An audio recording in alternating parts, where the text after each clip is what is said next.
Well, on behalf of Arch, a very good morning and a very warm welcome to you all. I just want to say a few words about why we're here. As you may know, the Scottish Archaeological Framework has become part of the fabric. We, however, now have an exciting opportunity to draw up a research framework for the Highlands. Susan is going to explain more. Let me stress, though, that we are just at the beginning of this process. I got on the train at Haymarket this morning. Haymarket, of course, is that station which has that wonderful platform 0. We are at platform 0.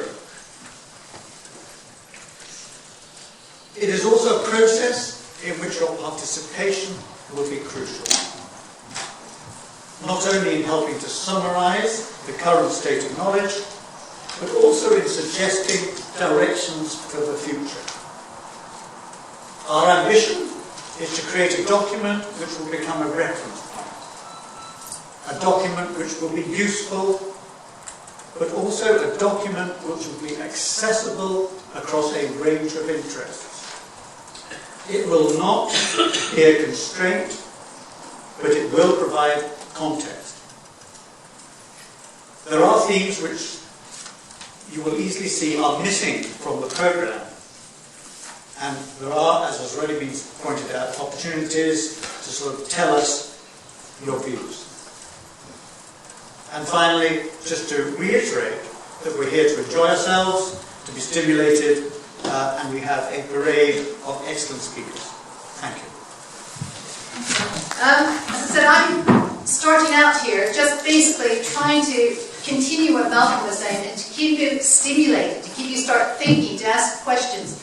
It doesn't matter, I think, for the sake of this weekend if we don't have answers. What we really want to get an idea is what do we know, what we don't know, what can we think about looking at over the next years. So the current context of this is National Scottish Archaeological Research Framework, SCAR, which was published in 2012 on the Society of Antiquaries website. It gave us a really state of what do we know about Scottish archaeology. And archaeology in this case is everything from early settlers right through to modern times. It went in a chronological framework, but in addition to that, it also offered some cross-cutting themes that were going across the chronologies. And we should have the opportunity for Highland SCAR to think about, do we want similar ones, do we want other ones? It's published in a wiki format, which basically means that it invited people to put in comments. I have to say, I don't think National SCAR was terribly successful this way, in that people have not put in many comments. And that may be something we can be thinking about, is how, when we publish ours, how do we get people to continue this dialogue after it gets published? When Scotland's archaeology strategy was published in 2015, it noted that, yes, it's great having an archaeological framework for Scotland, but there are regional differences. And at the moment, there are a number of regional SCARs that have been set up and are working. Argyll and Bute is the only one that has published, and there is a copy in printed format in the room with the posters, if anybody wants to see what they've done. There are several others in progress as well. So we are not alone, but we are going to hopefully try to now put something together for the Highlands. The panels are going to be formed after this symposium, and when we're looking for people who would want to be leaders on it, who have ideas to edit and take a lot of information, but also contributors. And contributors can be, it's an open-ended contract, if you like, not a legal contract, but sort of a contribution. That could be something as small as a tiny topic in your local area that you want to contribute the information to, regional to something quite larger. We're looking to find out, what do we know, what are the gaps in our knowledge, what are our potential research areas, and this is what we have asked our speakers to address each one. We're inviting contributions, we're inviting comments, and we're looking at the end of this. The National SCAR had an extensive bibliography, and we would like to add to that as well. The slide shows, just on the National SCAR, the contributions, for example, on the Neolithic. And you can see it's a wide range of people who are contributing to each of these. end up with the thorny problem of the definition of archaeology. A lot of people who don't think that this is for them, but we're going to take the archaeology strategies one. It's the study of human past through its material remains. And so that means we're going from earliest times right through to modern times. I'm delighted that Ian Robertson from the University of the Highlands and Islands Centre for History is here, and he's on the steering group of the SCAR, the regional SCAR project here. Because history does have a place in this as well.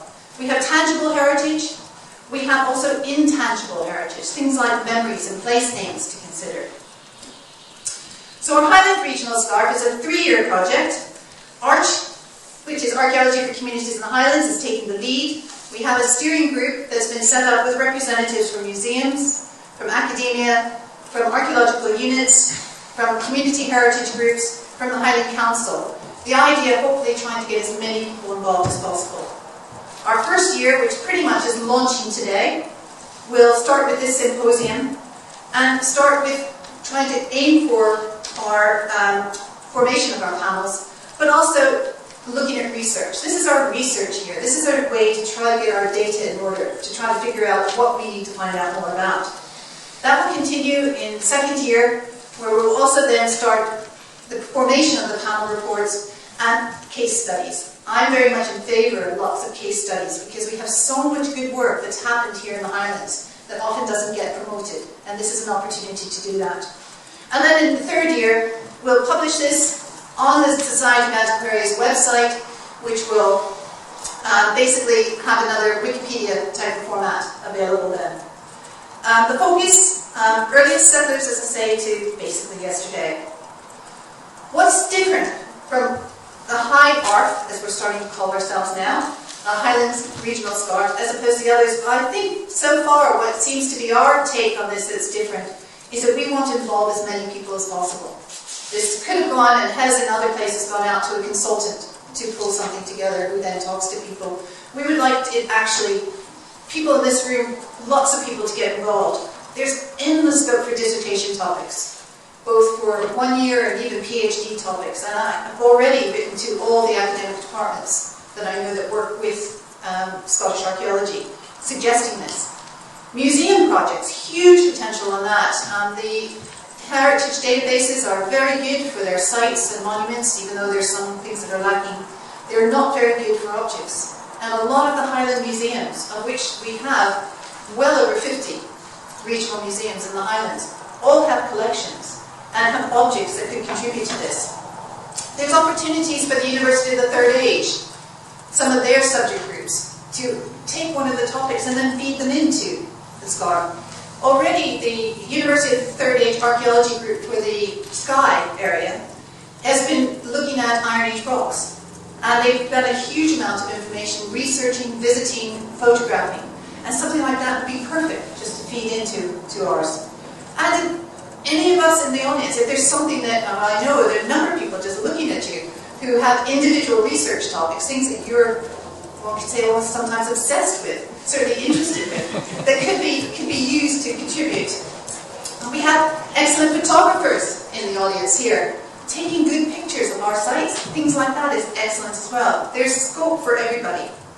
So we basically, plenty of opportunities for us to research, and the other thing that sets us apart, I think, is that our first year we are very much committed to trying to get our data in order.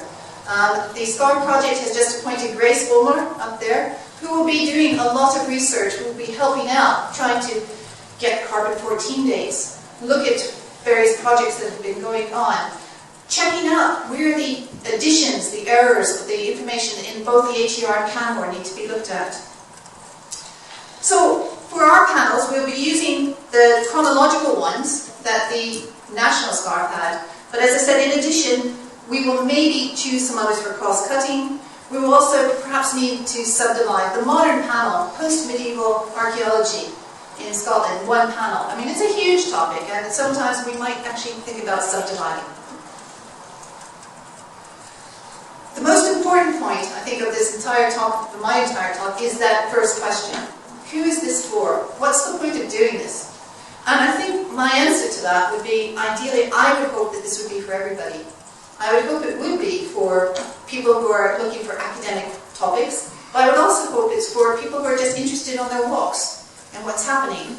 Certainly I know when I need to find out about what is the current state of knowledge about a topic. I go into National Scarf. I would like something like that for Regional Scarf that everybody can get involved with. It's there for teachers. It's there for going into the HER and helping our data and CAMWOR. It's there for courses. It's there for basically everyone. Hopefully, and I think there is scope as well, is not only putting this on a wiki at the end, but also a book. All this work that we're going to do over 3 years, it would be lovely to have a book that would actually talk about the current state of Highland archaeology. So, I've got a big, I don't know why that's come in, that obviously passed over when I passed it in, but never mind. That was a page from the old name book of the Ordnance Survey. I'm just going to whiz through now in my next 10-15 minutes, just look at 5 minutes, 5 minutes.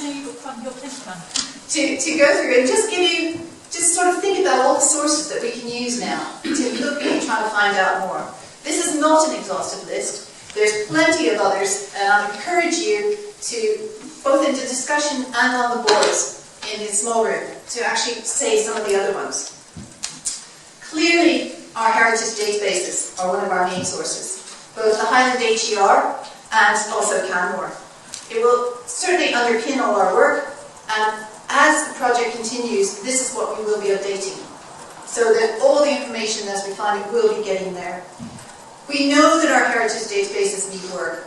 We know that, for example, a lot of them are not flagged up with the chronology. This is obviously difficulty if you're having chronological framework as your panels. If you start doing a search for give me all the Mesolithic sites in the Highlands, a lot of them won't turn up because they haven't had the flag turned on to say that it's Mesolithic. So it's just little things like that that can help get our data in order and help us with that.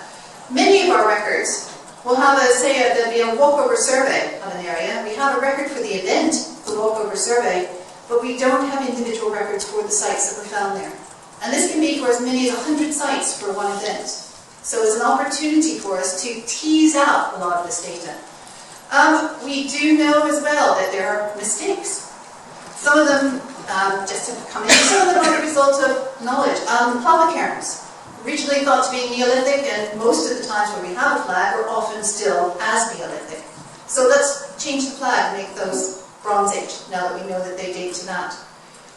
Finds are underreported, and as I say, this is a real opportunity to get more of our key finds into the HER and CAMWOR. Sometimes the find is the only indication we have of activity in the area.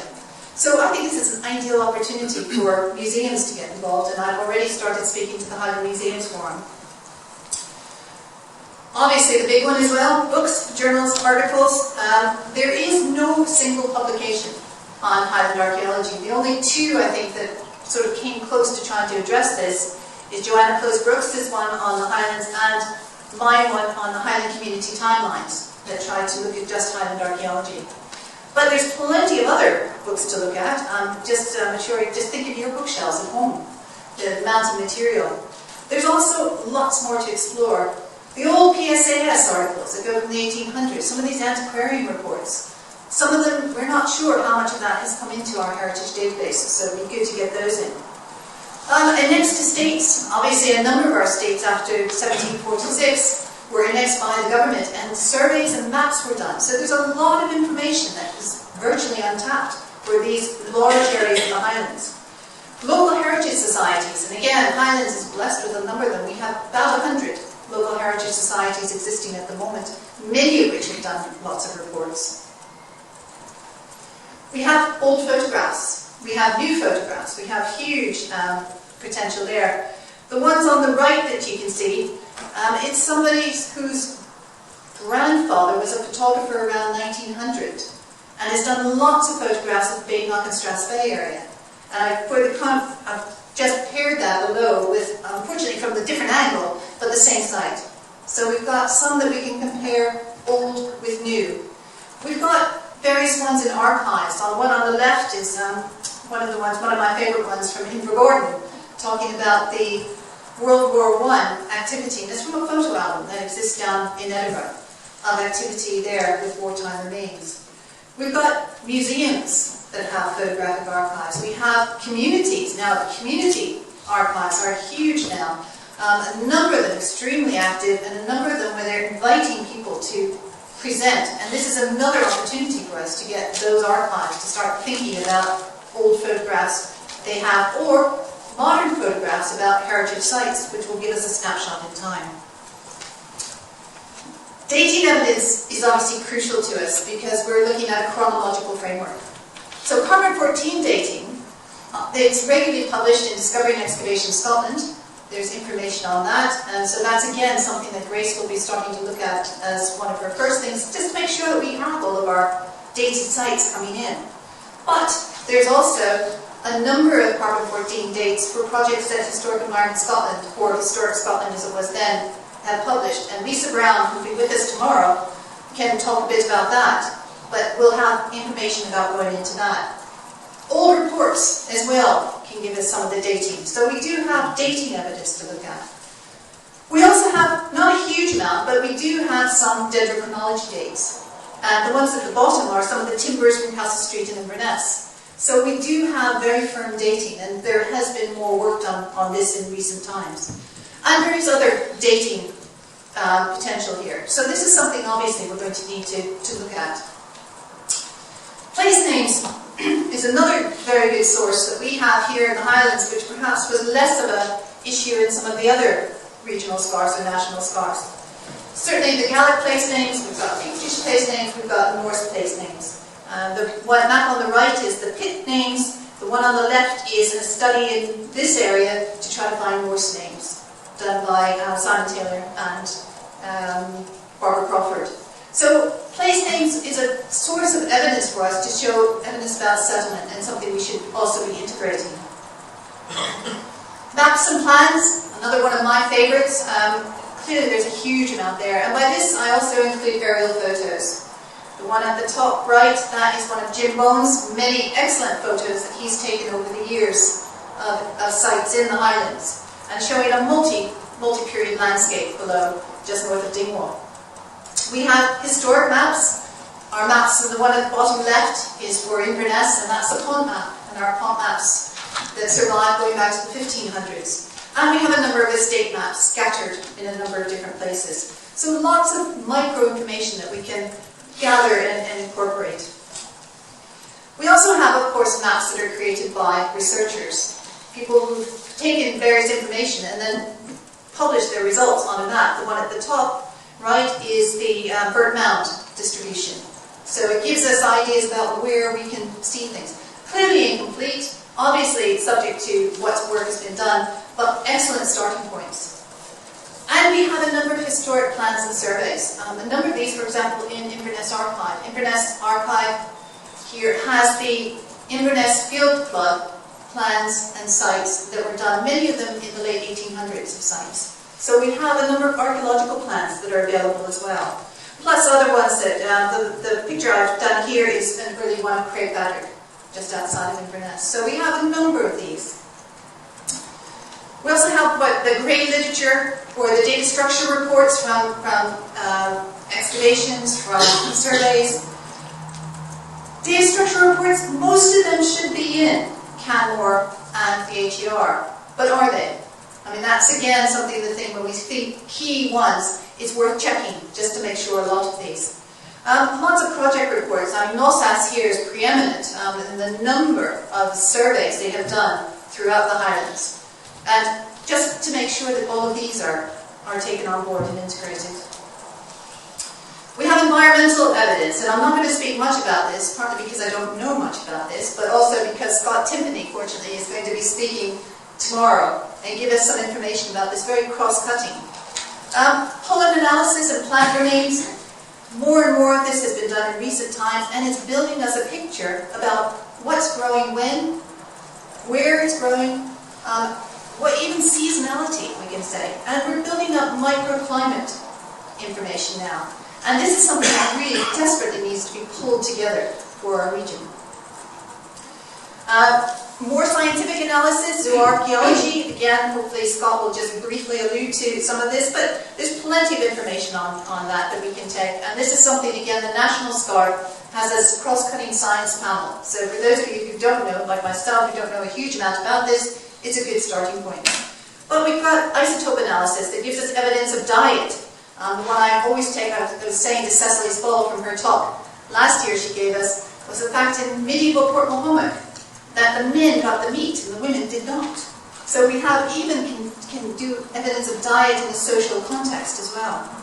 Evidence of origins with the strontium isotope analysis. This has been done with the Caduthal Bronze Age burial in the top right, and we now know that he came from Ireland. So it's giving us movements of people as well. Giving us evidence of diseases that are happening and day-to-day life, and as I say, evidence of movement as well. Artifact analyses are clearly, obviously of interest as well. We can look at places of production as well, not just the artifact, but where were they made and how were they made.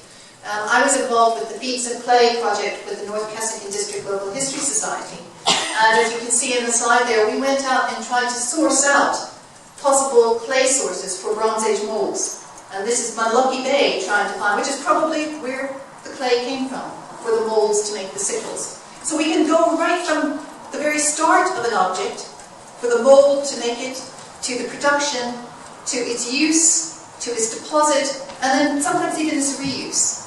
And this creates an artifact biography, and it's certainly a real potential to take from some of our key objects that we'll be identifying. Pottery production sites are now starting to become more, and certainly the Cromarty Medieval Burroughs project has been finding out, possibly, they think at the moment, it's early days yet, but possibly a production site for pottery, medieval pottery in the Highlands. So we're finding bits of that. Metallurgical analysis, the picture at the bottom, the dagger there from Seafield West, which those of us locals know as the View Cinema and Tesco site over there. That metallurgical analysis has shown that that dagger probably came from the metal coming from Ireland. So it's giving us information about movements as well. Climate studies, a really interesting one, and I think Caroline will probably be talking a bit about that. Increasingly we're finding it's microclimates. It's a lot more complicated than we originally thought. And there's sea level considerations that are changing things as we go. We also have historic accounts, and Richard Oram has done a lot of work on trying to look at historical sources and trying to correlate those with what's happening here. A bad harvest can have a huge impact, and sometimes the climate studies can show that. Archival information, obviously a huge umbrella there. We've got the normals, so there's the census materials, we have births, marriages and deaths to track down the people. We have valuation rolls, only in Scotland, and a hugely interesting source as well. Estate papers often will give us a lot of information. Hard to find and track down, but there's a huge amount out there. Newspapers, certainly when we get into the 1800s and onwards, newspaper information is key. And can also tell you a lot about material remains as well. Some of the archival sources I think that we have deserve to be better known. Eddie Meldrum wrote a lot of books about archaeology in the area. And all of his notes, papers, rough drafts, everything like that survives in the Highland archives. So we have nice bits like that. And I said the Inverness Field Club, another good example that should be better known, with all of their plans and some of the things that survive. Memories is another major source, and something I've been very much working for with art over the years. There's a lot that you can do, linking modern people's memories and memories of what their parents, their grandparents told them, and sites. In Strathpepper, we just took a project where we took the Ordnance Survey first and second edition maps and went croft by croft and just gathered all the memories that people knew. And with those memories came photographs, and with them came also bits of information that hadn't been known before. Sometimes memories can pop up in the most unusual, where you wouldn't expect it. The bottom left slide is when we were looking and researching the World War II remains in Invergordon. And the Injun Down oil depots, which I believe Al Kirkpatrick is late for this conference because he's gone out to look at it again. The oil depot there was unparalleled. I mean, there were 3 of them in the country. It's a huge complex that survives. And at one of the meetings, this woman who came up and she said, oh yes, I used to work there. She's in her 90s and she had clear memories about being there and what was happening. So these memories still exist. And sometimes you get a group of people together, on the bottom right, looking at evidence of a bobbin mill that survives in the Highlands. Any others? As you can see, this is a really brief overview, but just to give you a taster of all the different possibilities and places that we can start our investigation. So our priorities here, obviously we have a huge amount of information, huge amount. So we're going to have to prioritize, and I'm hoping that the talks that we're going to have this weekend will help us look about and think about, and also what you put on your post-its on the building there. Some of the information here is already available, it's already in subject surveys. Don't assume we know about it. If you know of a good survey, write it down and let's make sure that we've looked at it. There are some good examples that we can glean from National Scarf, and we'll hopefully build on that. But we're also trying to, as I say, prioritize where our time can be best spent. So I'll finish as well with the just do contribute. Thank you.